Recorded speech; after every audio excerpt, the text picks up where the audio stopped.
¿Alguna vez has sentido que la persona que duerme a tu lado es, en realidad, una completa desconocida? No hablo de la rutina, ni del cansancio tras 10 años de matrimonio. Hablo de ese escalofrío en la nuca que te dice que algo, en el rincón más oscuro de tu hogar, se ha podrido para siempre. Mi nombre es Javier. Soy arquitecto, un hombre que vive de medir estructuras, de asegurar que los cimientos aguanten el peso del mundo. Pero cometí un error fatal. No me di cuenta de que mi propia casa, la que construí con Elena, se estaba derrumbando mientras yo dormía. Esta no es solo una historia de cuernos, es la crónica de cómo un hombre que lo dio todo, decidió que si iba a perderlo todo, ella se hundiría conmigo. Pero antes de la venganza, estuvo el perfume, un aroma que no pertenecía a nuestra cama. Elena y yo nos conocimos en Barcelona, bajo el sol de una tarde de junio. Ella era fuego, una abogada brillante, con una risa que llenaba cualquier habitación. Durante 7 años, fuimos la pareja envidiada. En las cenas con amigos en el barrio de Gracia, nos miraban como si tuviéramos el secreto de la felicidad eterna. Pero el tiempo es un ácido que lo corroe todo. Al llegar al 10º aniversario, el fuego se convirtió en ceniza fría. Las cenas pasaron a ser silencios frente al televisor. El sexo se volvió un trámite de calendario, una tarea más, como pagar la hipoteca o sacar la basura. Yo pensaba que era lo normal. Pensaba que el amor simplemente se transformaba en una amistad cómoda. Qué estúpido fui. El amor no se transforma en silencio. El silencio es solo el espacio que alguien más está empezando a llenar. Todo empezó un martes cualquiera de lluvia gris. Elena llegó a casa más tarde de lo habitual. Mucho trabajo en el bufete, Javi. Los socios están insoportables, me dijo sin mirarme a los ojos mientras dejaba su bolso en la entrada. Al acercarme para darle un beso, lo sentí.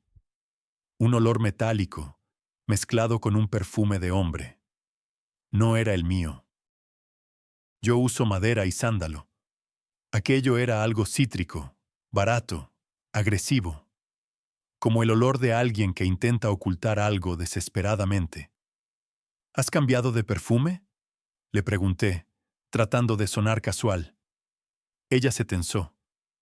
Fue solo un milisegundo, pero para un arquitecto acostumbrado a detectar grietas en el hormigón, fue como un terremoto.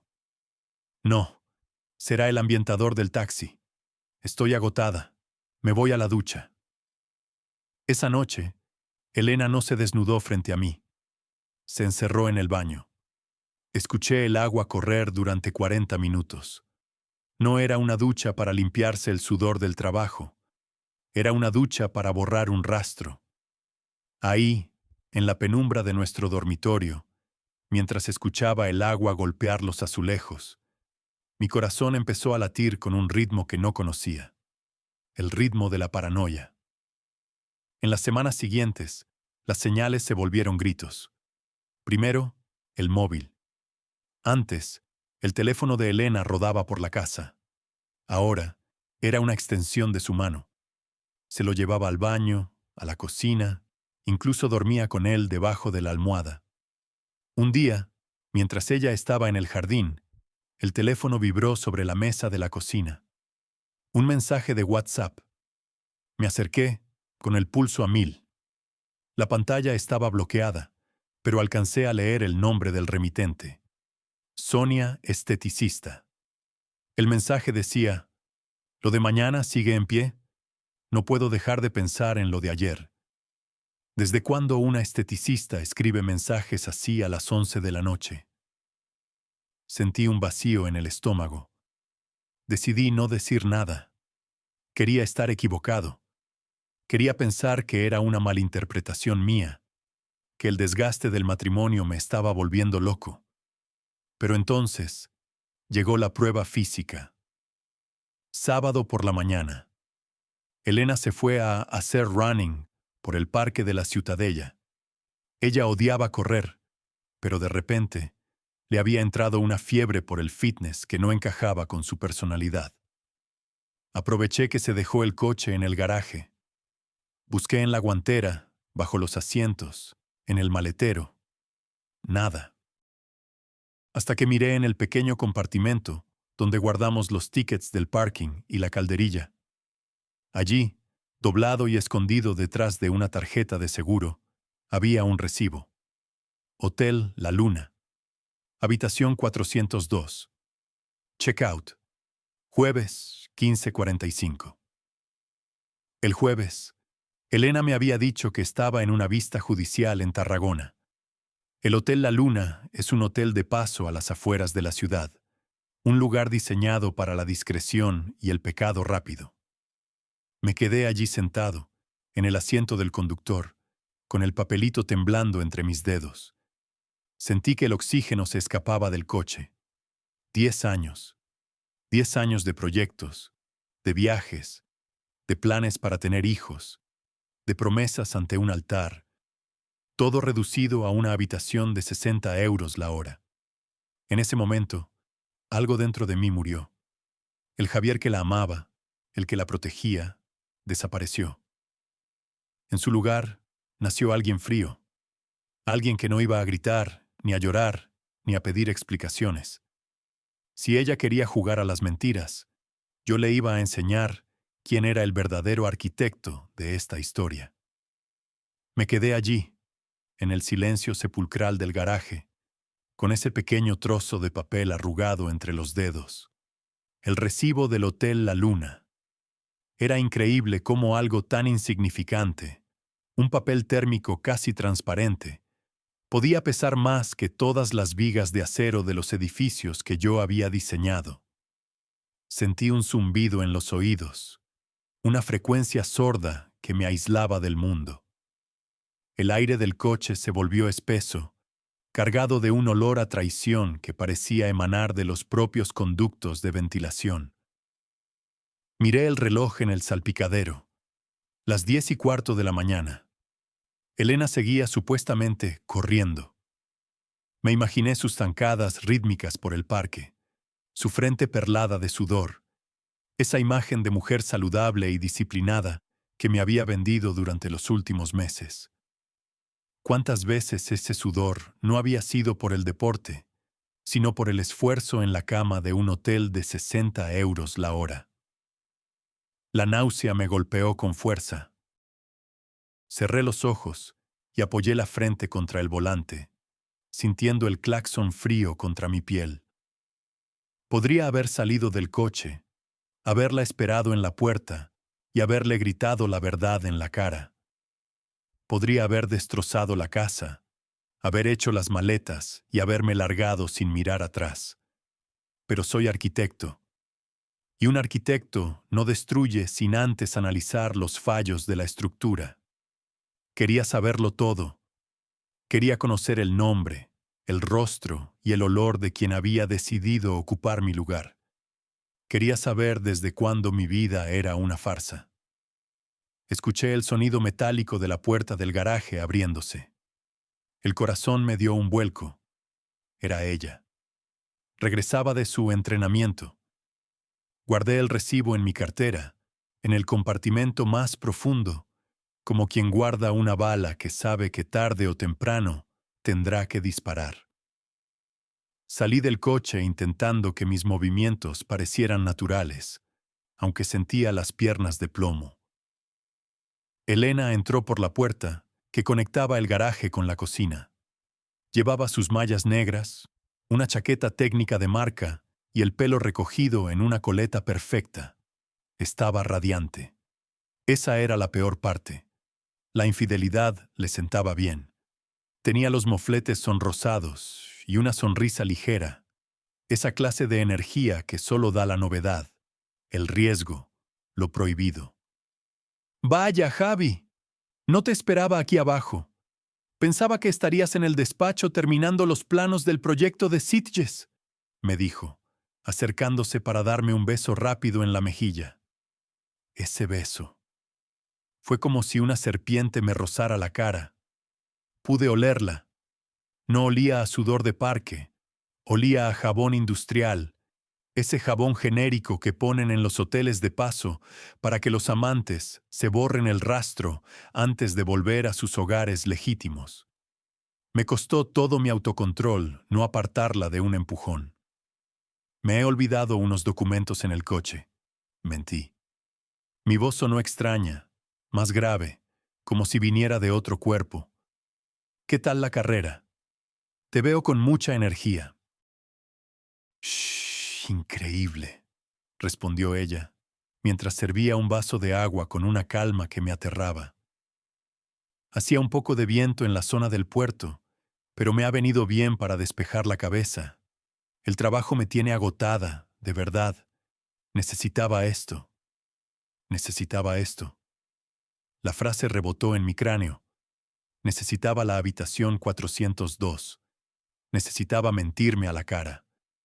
La observé mientras bebía el agua, estudiando cada uno de sus gestos. Elena siempre había sido una mujer sofisticada, pero ahora veía detalles que antes me pasaban desapercibidos. Cómo evitaba sostener la mirada más de 3 segundos. Cómo sus dedos tamborileaban en el mármol de la encimera. Era una actuación. Una obra de teatro en la que yo era el único espectador que ya conocía el final. Pasamos el resto del sábado como si nada ocurriera. Es fascinante lo que el ser humano es capaz de simular cuando hay tanto en juego. Comimos una ensalada, hablamos de la reforma que querían hacer mis suegros en su casa de la sierra. Incluso nos reímos con una tontería que salió en las noticias. Pero yo estaba en otro lugar. Mi mente era una sala de interrogatorios. Cada palabra que ella decía, yo la analizaba, la diseccionaba, buscando la grieta. Mañana tengo que ir un momento al despacho, Javi. Hay un contrato que se ha quedado a medias para la reunión del lunes, soltó ella mientras tomábamos café. En otro tiempo, yo habría dicho, vaya, qué pena, queridísima, yo que quería que fuéramos a comer a la Barceloneta. Pero esta vez solo asentí. Claro, el deber es lo primero, Elena. Yo también tengo que adelantar unas mediciones. Me di cuenta de que la venganza es un plato que empieza a cocinarse en el mismo instante en que decides callar. El silencio es una herramienta poderosa. Si ella pensaba que yo seguía ciego, se confiaría. Y cuando alguien se confía, comete errores. Errores más grandes que un ticket olvidado en la guantera. Esa noche no pude dormir. Me quedé tumbado de espaldas, mirando las sombras que proyectaban las farolas de la calle en el techo de nuestro dormitorio. Elena dormía a mi lado, respirando con una paz que me resultaba insultante. ¿Cómo podía dormir así después de lo que había hecho? ¿Cómo no sentía el peso de su traición aplastándole el pecho? A eso de las 3 de la mañana, el móvil de ella, que estaba en la mesita de noche, se iluminó brevemente. Fue solo un segundo. No hubo sonido, solo una luz blanca que cortó la oscuridad. Estiré el brazo muy despacio, con el corazón martilleando contra mis costillas. Mis dedos rozaron el cristal frío. Ella se movió entre sueños, murmurando algo ininteligible, y yo me quedé petrificado, conteniendo la respiración hasta que mis pulmones quemaron. Se volvió a quedar tranquila. Cogí el teléfono. Sabía que tenía contraseña, pero también sabía que Elena era predecible para ciertas cosas. Probé con la fecha de nuestro aniversario. Nada. Probé con el cumpleaños de su madre. Nada. Entonces, un presentimiento oscuro me dictó un número. 0402. El número de la habitación del hotel. La pantalla se desbloqueó al instante. Sentí un escalofrío que me recorrió toda la columna vertebral. El hecho de que hubiera usado ese número como clave era una humillación añadida. un trofeo interno de su infidelidad. Entré en la aplicación de mensajes. No busqué a Sonia esteticista. Busqué en los mensajes archivados, en las carpetas ocultas. Y allí estaba. Un contacto guardado simplemente como M. No había nombres, pero las fotos. Las fotos hablaban por sí solas. Deslicé el dedo por la pantalla y vi imágenes de mi mujer que yo no había visto en años. Fotos en espejos de baños que no eran el nuestro. Mensajes que quemaban la vista. No puedo esperar al martes. Dile a tu marido que tienes una cena de empresa. Nadie me hace sentir como tú. Pero lo peor no fue ver su traición carnal. Lo peor fue descubrir quién era M. Empecé a subir en la conversación, retrocediendo meses, buscando alguna pista de identidad, hasta que llegué a una foto de un grupo de personas en una terraza. Allí estaba ella, sonriente, y a su lado, con el brazo rodeándole la cintura de una forma demasiado familiar, estaba Marcos. Marcos, mi mejor amigo, mi socio en el estudio de arquitectura, el hombre con el que había compartido proyectos, frustraciones y cervezas durante 15 años, el hombre que me había dado una palmada en el hombro en mi boda, mientras me decía que era el tipo más afortunado del mundo. En ese momento, el dolor se transformó en algo distinto. Ya no era tristeza, ni siquiera era solo rabia. Era una claridad gélida, absoluta. Me sentí como un ingeniero frente a un edificio condenado a la demolición. No iba a salvar nada. Iba a asegurarme de que, cuando cayera, el estruendo se oyera en toda la ciudad. Dejé el móvil en su sitio con una precisión milimétrica. Me levanté de la cama sin hacer ruido y bajé al salón. Me serví un whisky doble, sin hielo. El líquido me quemó la garganta, pero lo agradecí. Necesitaba sentir algo que no fuera el vacío en el estómago. Me senté en mi sillón de pensar, el mismo donde diseñaba las estructuras de mis edificios, y empecé a trazar mi propio plano. Un plan de venganza que no sería rápido ni vulgar. Elena y Marcos pensaban que eran los protagonistas de una aventura apasionante, pero no sabían que yo acababa de convertirme en el director de su caída. Mañana era domingo, el día de la comida familiar, el día en que Marcos vendría a casa, como hacía a menudo, para hablar del nuevo proyecto de la Costa Brava. Miraría a mi mujer, me miraría a mí, y todos jugaríamos a ser felices. Pero yo ya no iba a jugar. Iba a empezar a construir la trampa. Y la primera pieza de esa trampa sería el propio Marcos. ¿Quieres saber qué hice cuando Marcos cruzó la puerta de mi casa aquella tarde con una botella de vino y su sonrisa de Judas? ¿Quieres saber cómo empecé a manipular sus mentes para que empezaran a desconfiar el uno del otro antes de dar el golpe final? Prepárate, porque la verdadera arquitectura del caos acababa de empezar. El domingo amaneció con una luz cegadora, de esas que en Barcelona parecen resaltar cada grieta de las fachadas antiguas. Yo me desperté antes que ella. Me quedé observándola en el silencio de la habitación, viendo cómo su pecho subía y bajaba con una calma rítmica. Me pregunté cómo era posible que la misma mujer que horas antes escribía palabras de fuego a mi mejor amigo pudiera dormir con la conciencia tan ligera. La luz del sol golpeaba el anillo de casada en su mesita de noche, un círculo de oro que ahora me parecía una soga. Me levanté y preparé el café. El aroma inundó la casa, pero para mí todo sabía a ceniza. A las 11, el timbre sonó. Era el sonido que había estado esperando y temiendo a la vez. ¡Ya voy yo!, gritó Elena desde la habitación, con una vitalidad que me revolvió el estómago. Se había puesto un vestido ligero, veraniego, y se había soltado el pelo. estaba radiante para él. Abrí la puerta. Allí estaba Marcos. Llevaba una botella de Priorat caro y esa sonrisa de suficiencia que siempre había confundido con carisma. «Javi, hombre, qué cara de cansado tienes. Mucho trabajo en el estudio», me dijo mientras me estrechaba la mano. Sentir su palma contra la mía fue una prueba de fuego. Me quemaba. Era el hombre que compartía mis planos de lunes a viernes y, por lo visto, mis sábanas los martes y jueves. No he dormido bien, Marcos. Ya sabes, dando vueltas a las estructuras.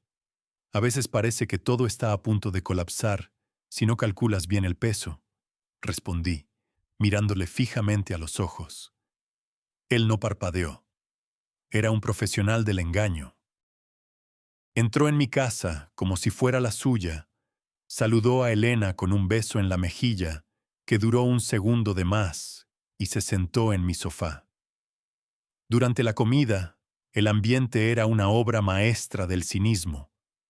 Ellos intercambiaban miradas rápidas, casi imperceptibles, mientras hablábamos del nuevo complejo de oficinas que estábamos diseñando. El cliente quiere algo sólido, Javi.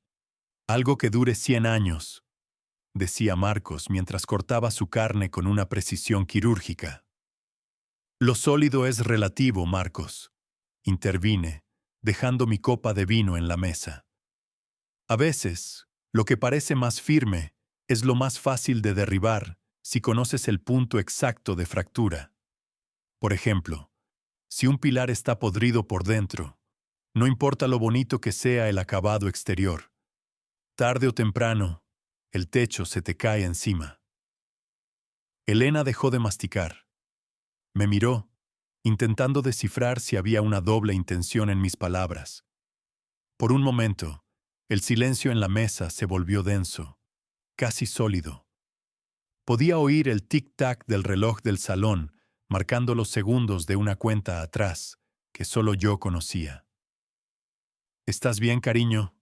Estás muy metafórico hoy», dijo ella, forzando una risita que sonó a cristal roto. «Perfectamente. Solo que he estado pensando en hacer una auditoría completa del estudio y de nuestra vida. Revisar los cimientos, ¿sabes?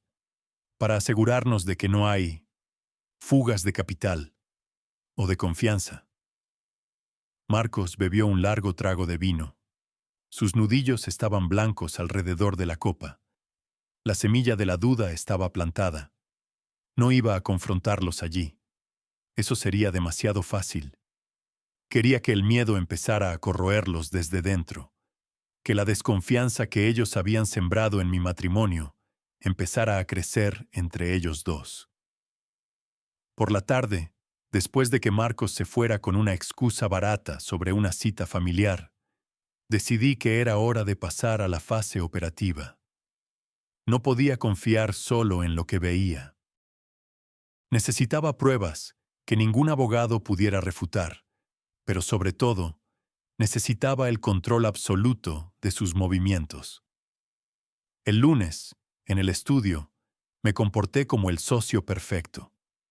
Le pedí a Marcos que se encargara él solo de una visita de obra en el Pirineo para el miércoles. «Es un viaje largo, Marcos. Quédate allí una noche, descansa. Yo me encargo de todo aquí», le dije con una generosidad fingida. Él aceptó encantado.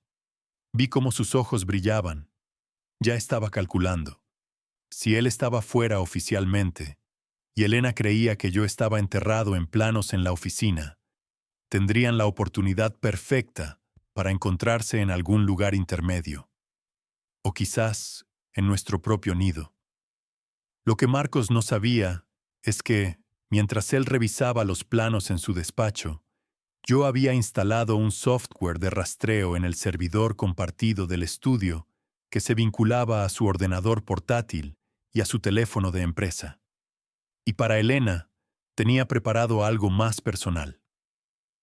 Esa noche, cuando ella se metió en la ducha, cogí su coche. Fui rápido.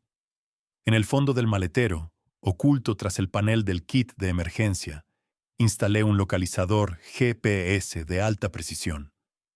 También coloqué un pequeño micrófono ambiental bajo el asiento del conductor. Era un equipo profesional que me había costado una pequeña fortuna en una tienda especializada de la calle Sepúlveda. Mientras apretaba los tornillos del dispositivo, sentí una extraña calma. Ya no era el marido traicionado, era un cazador preparando una red. El miércoles llegó. Marcos salió temprano hacia el norte. Elena se despidió de mí con un beso tibio, diciendo que tenía una jornada intensiva en el bufete y que probablemente cenaría con unas compañeras. No te preocupes, amor. Yo también saldré tarde. Disfruta de la cena, le dije. En cuanto cerró la puerta, me senté en mi despacho privado en casa. Encendí las 3 pantallas. En la primera, el punto rojo del GPS de Elena. En la segunda, la ubicación del móvil de Marcos. En la tercera, el flujo de audio en tiempo real. Durante 2 horas, el punto de Elena estuvo en su oficina. Pero a las 6 de la tarde, el punto empezó a moverse. No iba hacia nuestra casa, tampoco hacia el restaurante donde supuestamente iba a cenar. Se dirigía hacia un bloque de apartamentos de alquiler turístico en la zona alta de Barcelona, cerca de Vallvidrera. Al mismo tiempo, el móvil de Marcos, que debería estar a 200 kilómetros en el Pirineo, empezó a emitir señal desde la misma zona. El bastardo ni siquiera se había ido. Había conducido hasta allí, escondido su coche y estaba esperando. Me puse los auriculares. El audio del coche de Elena era nítido. Escuché el sonido intermitente de los intermitentes. Escuché su respiración, un poco agitada. Y entonces, escuché cómo tarareaba una canción. Una canción que solíamos cantar los dos en nuestros viajes por la costa. Eso fue lo que más me dolió. Que usara nuestra banda sonora para ir al encuentro de su amante. El coche se detuvo. Escuché el sonido del freno de mano y el silencio que siguió. Entonces, su voz, un susurro cargado de una excitación que nunca usaba conmigo. Ya estoy aquí, mi amor, aparcando. Te veo en 2 minutos. Muero por tocarte. Cerré los ojos y apreté los puños hasta que las uñas se clavaron en mis palmas. El vacío que sentía se llenó de un frío glacial. Ya tenía la ubicación, tenía las voces, tenía la intención, pero todavía no era suficiente. El castigo tenía que ser proporcional a la traición. Me levanté, cogí mi cámara de fotos con lente de largo alcance y las llaves de mi moto. No iba a irrumpir en la habitación a gritos. Iba a documentar el inicio de su fin.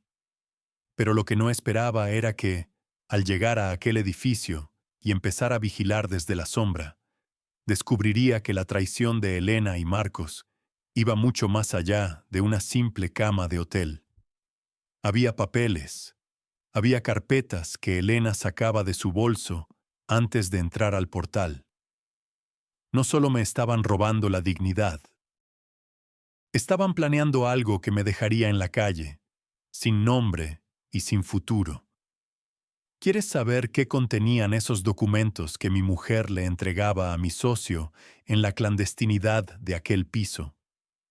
¿Quieres saber cómo decidí usar esa misma información para que, en lugar de destruirme a mí, se destruyeran entre ellos? La red se estaba cerrando y yo estaba a punto de tirar de la cuerda. Me quedé allí, en la penumbra de la calle contigua, con el motor de la moto aún caliente entre mis piernas.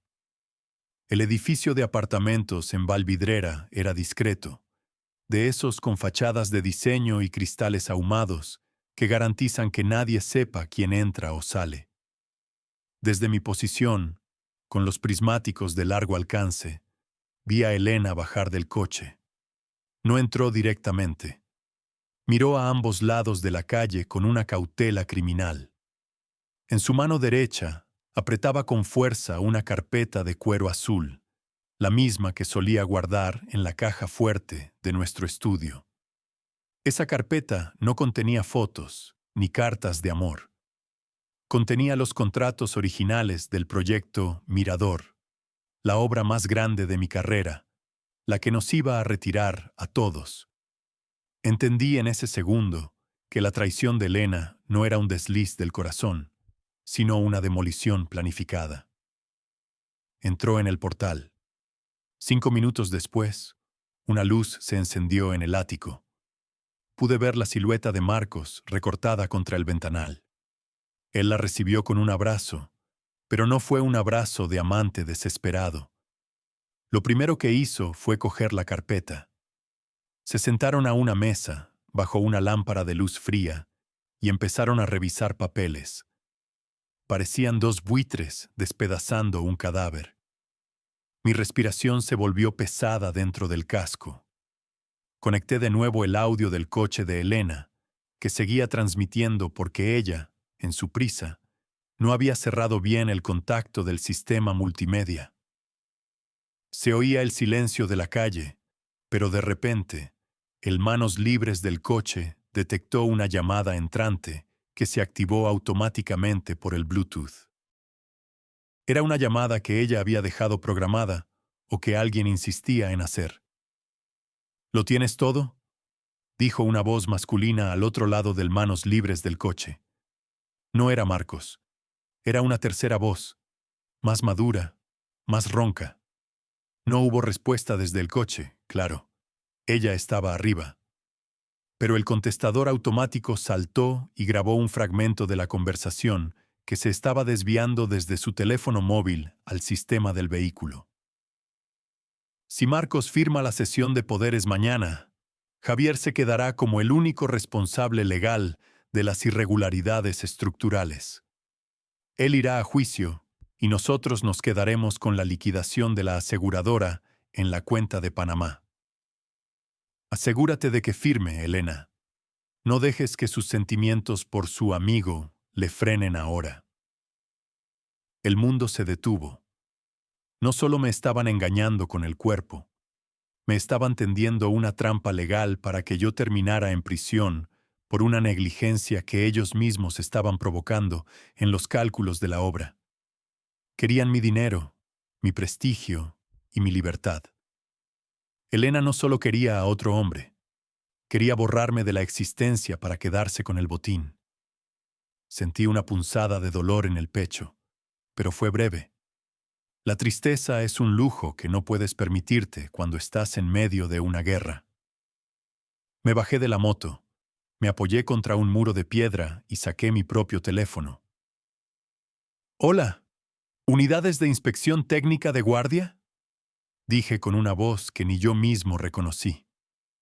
«Quiero denunciar una manipulación de seguridad en la estructura del proyecto Mirador. Sí, ahora mismo. Y creo que deberían revisar las cuentas de la oficina del socio principal, el señor Marcos». Pero colgué antes de terminar. No, ese no era el plan. Eso sería demasiado rápido. Si los denunciaba ahora, solo irían a la cárcel. Yo quería que sintieran el mismo terror que yo sentí en el garaje. Quería que la desconfianza fuera el veneno que los matara. Regresé a casa antes que ella. Me senté en la oscuridad del salón, sin encender ni una sola luz. Preparé 2 copas de vino sobre la mesa de centro. Cuando escuché el coche de Elena entrar en el garaje, mi corazón se puso a 100 por hora, pero mi rostro estaba frío como el mármol. Ella entró tarareando, con esa falsa alegría que ahora me resultaba repugnante. Al encender la luz del salón y verme allí sentado, dio un salto.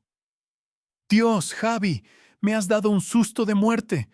¿Qué haces a oscuras?», dijo, dejando la carpeta azul sobre el aparador de la entrada. Mi vista se clavó en ese cuero azul como un puñal. Estaba pensando en el futuro, Elena, en los cimientos.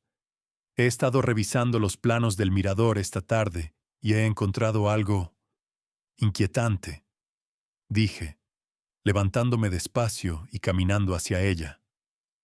Ella palideció. Sus ojos viajaron por un segundo hacia la carpeta que acababa de dejar. «Ah, ¿sí? ¿Qué has encontrado?», preguntó, intentando mantener la voz firme mientras se quitaba la chaqueta. «He encontrado que alguien ha estado modificando las cargas de peso en los pilares maestros. Si eso se construye así, el edificio caerá en menos de 2 años. Y lo más curioso, Elena, es que el registro de cambios tiene la firma digital de Marcos. Pero los accesos al servidor se hicieron desde este salón, por las noches, cuando yo estaba durmiendo». El silencio que siguió fue tan pesado que parecía que las paredes de la casa iban a ceder. Elena se quedó inmóvil. Podía ver el sudor empezando a brillar en su frente, bajo la luz halógena del pasillo. «Javi, no sé de qué hablas. Marcos debe haber cometido un error, o quizás alguien te ha hackeado». «No me mientas más», le interrumpí con un susurro que cortó el aire. Me acerqué a ella hasta que nuestras caras estaban a pocos centímetros. Pude oler el jabón del hotel, el mismo de siempre. Sé lo del Hotel La Luna, sé lo del ático en Valvidrera y sé lo de la cuenta en Panamá. Elena retrocedió hasta chocar con la pared. Su máscara de mujer perfecta se desmoronó, dejando ver a una persona pequeña, asustada y miserable. «No es lo que parece, Javi. Marcos me obligó, él tiene deudas, él quería el dinero». «Curioso», dije sacando mi teléfono y activando una grabación de voz que acababa de recibir por un mensaje interceptado. Era una conversación de Marcos con su abogado media hora antes. Porque Marcos dice exactamente lo contrario. Él dice que tú eres el cerebro de todo, que tú le sedujiste para usar su firma y que piensas deshacerte de él en cuanto yo esté en la cárcel. Era mentira. Yo había editado ese audio con una aplicación de inteligencia artificial, usando muestras de la voz de Marcos de nuestras reuniones de trabajo. Pero ella no lo sabía. En el mundo de los traidores, la primera víctima es siempre la lealtad entre ellos. «¿Él ha dicho eso?», tartamudeó Elena. La semilla de la sospecha que yo había plantado estaba floreciendo en un bosque de odio. «Ese mal nacido. Él fue quien me pidió los contratos originales esta noche. Si quieres salvarte, Elena, vas a tener que darme algo más que lágrimas», dije, señalando la carpeta azul. «Vas a llamarle ahora mismo. Vas a decirle que yo lo sé todo, pero que tú tienes una forma de culparle a él de todo el fraude antes de que llegue la policía. Quiero ver cómo os despedazáis por un hueso que ya no existe». Esa noche, el aire de nuestra casa se llenó de gritos, de llamadas frenéticas y de una desesperación que superaba cualquier película de terror. Vi a mi mujer traicionar a su amante con la misma facilidad con la que me había traicionado a mí. Y mientras ellos se destruían por teléfono, intercambiando amenazas de cárcel y acusaciones de robo, yo me serví el resto del vino. Pero la venganza tiene un sabor agridulce. Porque mientras veía a Elena romperse en 1000 pedazos frente a mí, me di cuenta de que para destruirlos a ellos, yo también había tenido que destruir al Javier que creía en la bondad. Sin embargo, el golpe final aún no había caído. Marcos, desesperado y sintiéndose acorralado por Elena, tomó su coche y se dirigió hacia nuestra casa a toda velocidad. Estaba fuera de sí, y yo sabía que en su guantera no solo guardaba planos, sino una rabia que podía volverse violenta. ¿Quieres saber qué pasó cuando Marcos irrumpió en nuestro salón esa madrugada, dispuesto a todo por no ir a prisión? ¿Quieres saber cuál fue el destino final de la carpeta azul y quién terminó realmente entre rejas cuando salió el sol? La estructura estaba a punto de colapsar, y yo era el único que tenía el casco puesto. El rugido del motor del coche de Marcos se escuchó desde el final de la calle mucho antes de que apareciera por la curva. Era un sonido violento, errático, el sonido de un hombre que ha perdido el control del timón de su propia vida. Yo permanecía sentado en mi sillón, en la penumbra, viendo cómo Elena caminaba de un lado a otro del salón como un animal enjaulado. Sus manos temblaban tanto que el móvil casi se le resbalaba. «Viene hacia aquí, Javi. Está loco. Me ha dicho cosas horribles por teléfono. Tienes que ayudarme. Él es capaz de cualquier cosa», suplicaba ella, olvidando por completo que horas antes planeaba enviarme a una celda de 3 por 3 metros. «Siéntate, Elena», le dije con una calma que me asustaba a mí mismo. «Sirve otra copa. Vamos a recibir a nuestro socio como se merece». El chirrido de los frenos sobre el asfalto fue el preludio del desastre. Escuché la puerta del coche cerrarse con un golpe seco, y segundos después, el timbre de casa sonó de forma insistente, frenética, como si cada pulsación fuera un martillazo contra mi pecho. Me levanté despacio, me acomodé el cuello de la camisa y caminé hacia la entrada. Al abrir, me encontré con la viva imagen de la decadencia. Marcos, el hombre impecable, el arquitecto de las élites, tenía la corbata deshecha y el rostro desencajado por una mezcla de sudor y lluvia fina. Sus ojos inyectados en sangre saltaron de los míos a los de Elena, que estaba de pie al fondo del pasillo. «¡Tú!», gritó señalándola, ignorándome por completo. «¡Tú me has vendido! ¡Me has grabado, maldita zorra! ¿Crees que me voy a hundir yo solo? ¿Crees que este estúpido de tu marido te va a perdonar porque le llores un poco?» «Pasa, Marcos. No des el espectáculo ante los vecinos», le invité, echándome a un lado. Él entró como un vendaval, invadiendo el espacio que una vez consideré sagrado. Se plantó en medio del salón, respirando de forma agitada. El silencio que siguió fue asfixiante. Éramos 3 personas que lo sabían todo los unos de los otros, pero que ya no se reconocían. «Javi, escúchame bien», dijo Marcos, bajando el tono, tratando de recuperar algo de la compostura que le quedaba. «Ella es la que manipuló los registros. Ella tiene la clave del servidor de seguridad. Yo solo me dejé llevar. Pero el dinero de la cuenta de Panamá está a su nombre. Me ha usado para hundirte y luego deshacerse de mí». Elena soltó una carcajada histérica, una nota aguda que cortó el aire. «Mientes. Javi, no le creas.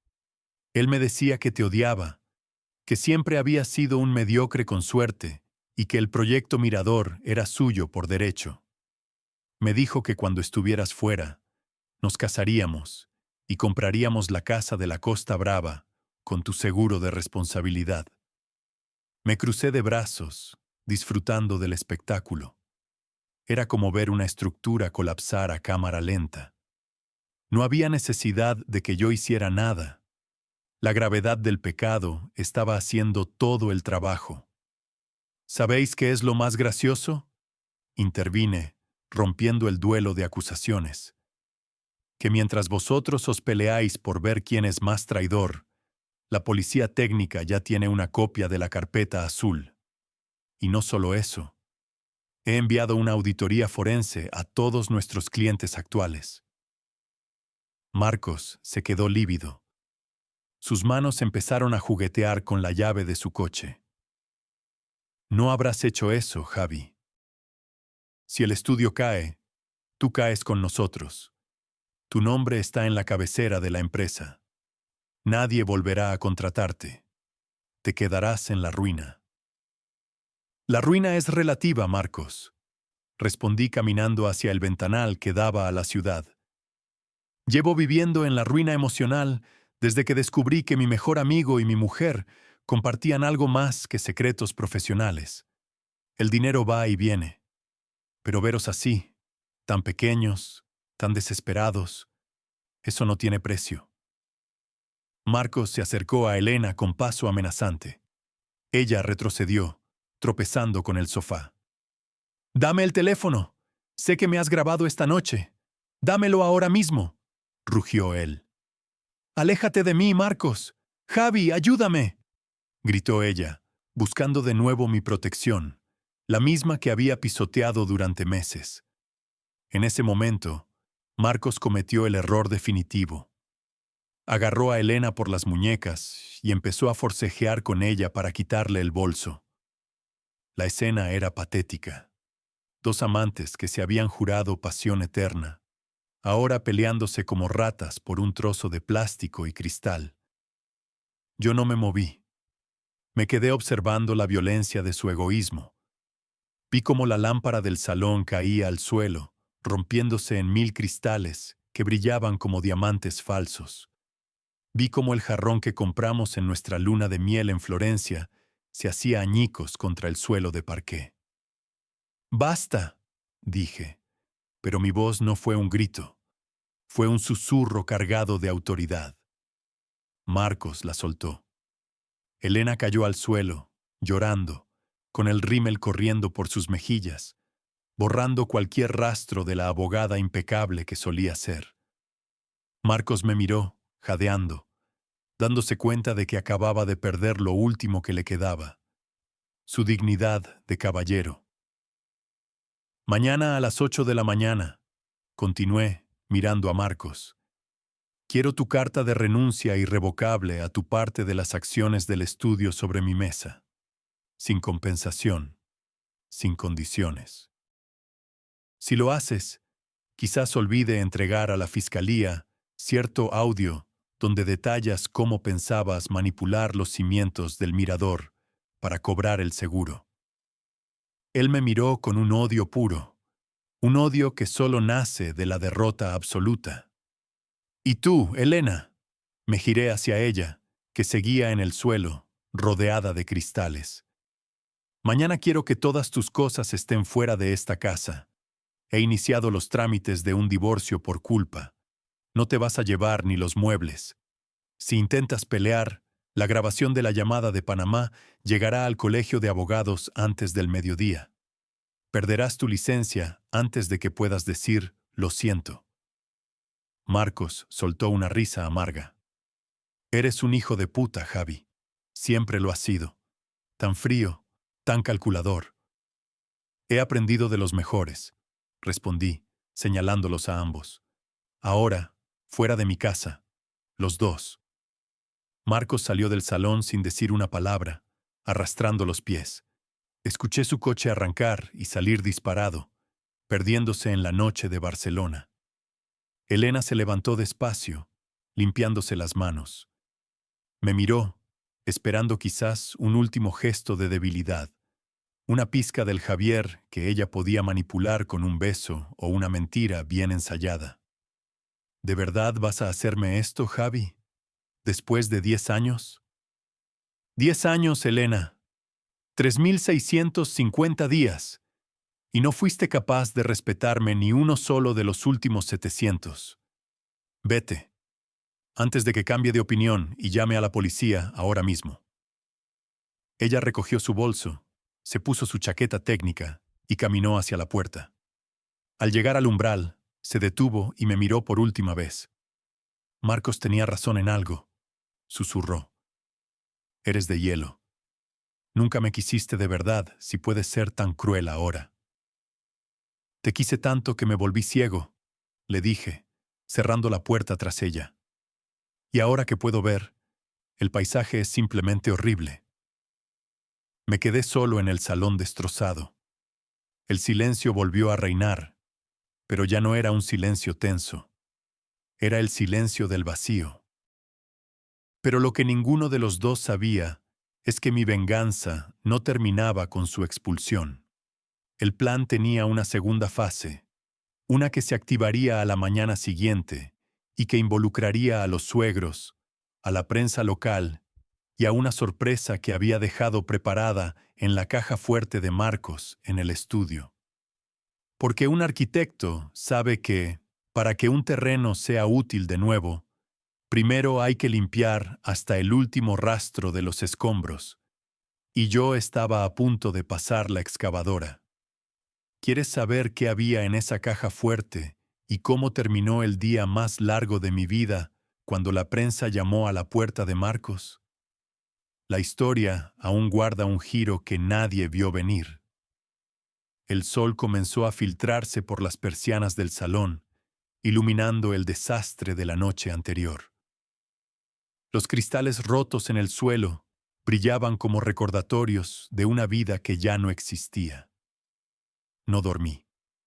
Me pasé las horas sentado en la penumbra, viendo cómo la ciudad de Barcelona se despertaba, ajena a la demolición que acababa de ocurrir entre estas cuatro paredes.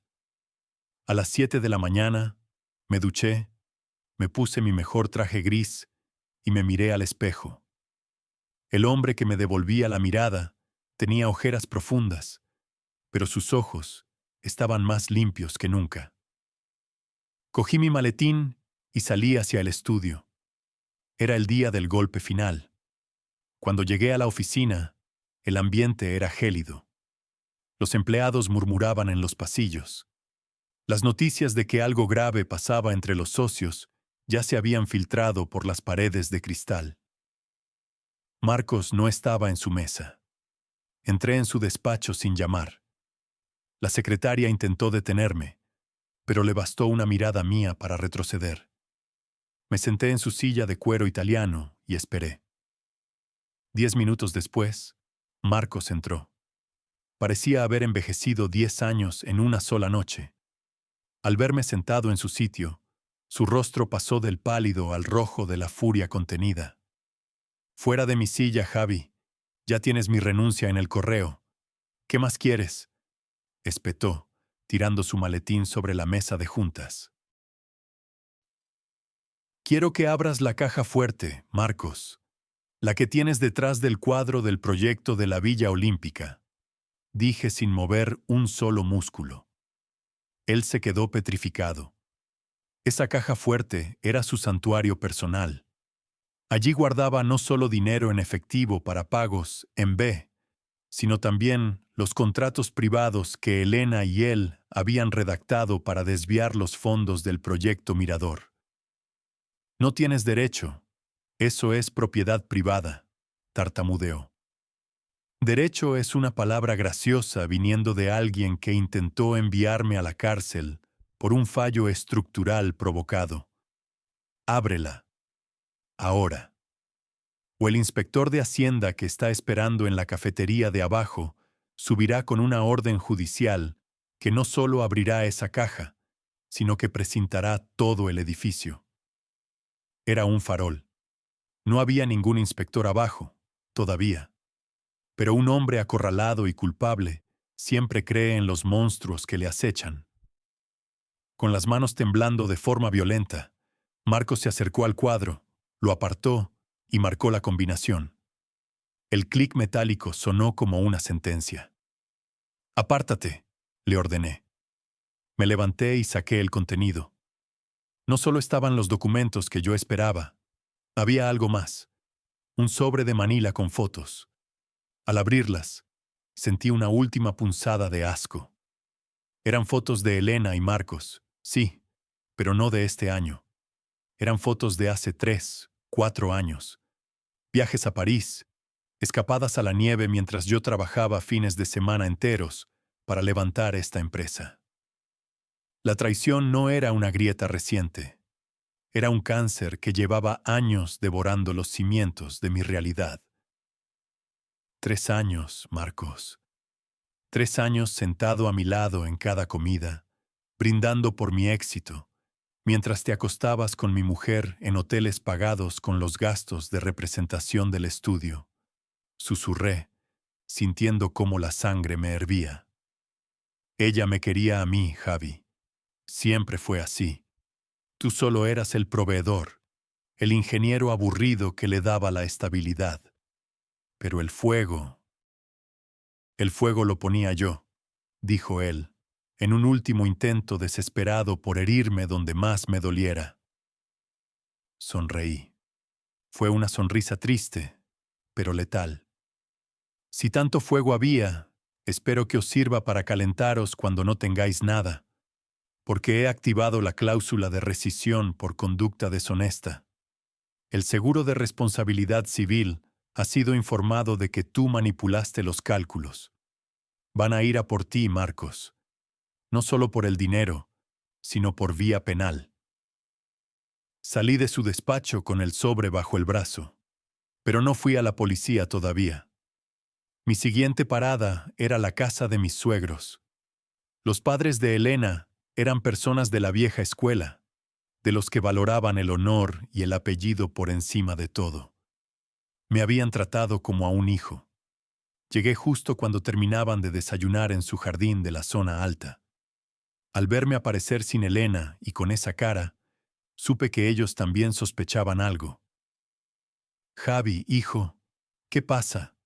Elena no coge el teléfono, dijo su padre, levantándose preocupado. No dije palabras innecesarias. Puse las fotos sobre la mesa de mármol, al lado de las tazas de café. Puse también los documentos de la cuenta de Panamá. Vi cómo el rostro de aquel hombre, un juez jubilado que siempre se jactaba de la rectitud de su familia, se desmoronaba. Vi las lágrimas de su madre, que no podía creer que su niña perfecta fuera capaz de tal nivel de bajeza. Lo siento mucho, les dije con sinceridad. Pero no puedo permitir que esto se quede en casa. Elena ha intentado arruinarme la vida legalmente. Voy a presentar la demanda de divorcio y la querella criminal esta tarde. He venido para que no se enteren por la prensa. ¿La prensa? Preguntó su madre con un hilo de voz. Marcos es un personaje público en el mundo de la arquitectura. El escándalo del proyecto Mirador va a salir mañana en La Vanguardia. No habrá forma de ocultarlo. Al salir de aquella casa, sentí que el peso del mundo se aligeraba. No era felicidad. La venganza nunca da felicidad real, pero era una limpieza necesaria. El resto del día fue un torbellino de abogados y llamadas. Elena me llamó 30 veces. Me envió mensajes pasando del odio más absoluto a la súplica más patética. Me decía que estaba en un hotel, que no tenía dinero porque yo había bloqueado nuestras cuentas conjuntas, lo cual era cierto, que sus padres no le abrían la puerta. Me pedía piedad en nombre de lo que un día fuimos. No contesté a ninguno. El Javier que sentía piedad se había quedado en aquel garaje el sábado por la mañana. Al caer la noche, regresé a mi casa vacía. El servicio de limpieza ya había recogido los cristales rotos. Las estanterías donde estaban sus fotos ahora mostraban espacios vacíos, como dientes que faltan en una sonrisa. Me serví una copa de vino y me senté en el balcón, mirando las luces de la ciudad. El teléfono sonó una vez más. Era un número desconocido. Contesté. «Hola, Javier». Era la voz de Marcos. Sonaba quebrado, como si estuviera hablando desde el borde de un abismo. «Lo has conseguido. El Colegio de Arquitectos me ha suspendido cautelarmente. Elena me ha llamado gritando. Dice que es mi culpa por haber guardado esas fotos. Me ha dejado, Javi. Me ha dejado en el momento en que se ha dado cuenta de que ya no tengo poder. Es lo que hacen las personas como ella, Marcos. Se alimentan de la estructura mientras es sólida. Cuando empieza a caer, son las primeras en huir para no quedar atrapadas bajo los escombros. Deberías haberlo sabido. Tú ayudaste a construir ese monstruo. No tengo nada, Javi. Ni empresa, ni mujer, ni honor. Tienes exactamente lo que has construido, Marcos. Ni más, ni menos. Buenas noches». Colgué. Me quedé escuchando el silencio de la noche. Sabía que el proceso legal sería largo y doloroso. Sabía que tendría que reconstruir mi empresa desde cero, que mi nombre estaría manchado durante un tiempo por el escándalo. Pero por primera vez en años, el aire que respiraba era puro. Me levanté, entré en el dormitorio y por primera vez en 3 años, dormí solo, tranquilo y sin el peso de una mentira respirando a mi lado. La demolición había terminado. Ahora, por fin, podía empezar a diseñar mi propia vida.